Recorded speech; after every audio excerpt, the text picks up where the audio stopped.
નમસ્કાર, હું છું આપના સાથે ઈશા દુબે. આપ જોઈ રહ્યા છો જનસાક્ષી ન્યૂઝ.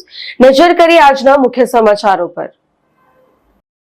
વાલિયા પોલીસ મથક ખાતે નેત્રંગ વાલિયા અને ઝઘડિયાના મદદનીશ અધિક્ષક અજય મીણાની અધ્યક્ષતામાં વાલિયા ખાતે વાર્ષિક ઇન્સ્પેક્શન અને લોક દરબાર યોજાયો હતો, જેમાં પોલીસ મથકના વિવિધ વિભાગોની ચકાસણી અને ઇન્સ્પેક્શન કરવામાં આવ્યું, જે બાદ ગામના આગેવાનો અને સરપંચો સાથે કાયદો વ્યવસ્થા અને પોલીસ મથકને લગતી સમસ્યા અંગે ચર્ચા વિચારણા કરી હતી.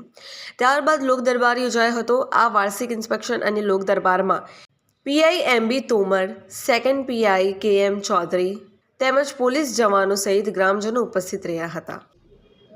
આજરોજ વાલિયા પોલીસ સ્ટેશન ખાતે વાર્ષિક ઇન્સ્પેક્શનનું આયોજન કરવામાં આવ્યો હતો, જેમાં આપણે પોલીસ સ્ટેશનના વિવિધ શાખાઓની ચકાસણી અને આનો ઇન્સ્પેક્શન કરવામાં આવ્યો હતો. તે પછી લોક દરબારનું આયોજન પણ કરવામાં આવ્યો હતો, જેમાં ગામના આગેવાનો અને આસપાસના જે સરપંચશ્રીઓ છે આની ઉપસ્થિતિમાં આપણા પોલીસ સ્ટેશનથી લગતી સમસ્યાઓ બારે ચર્ચા કરવામાં આવી હતી.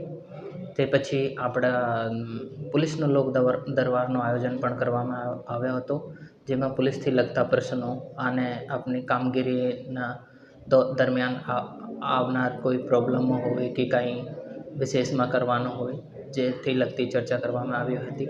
તે પછી આપણે દલિત મોહલ્લા વિઝિટ અને સીટ રિમાર્ક્સ કરવામાં આવ્યો હતો, જે પરિપ્રેક્ષમાં અત્યારે આજે અમે यहाँ वालिया पुलिस स्टेशन में पधारा था. પિન્ટુ મોદી, જનસાક્ષી ન્યૂઝ, અંકલેશ્વર.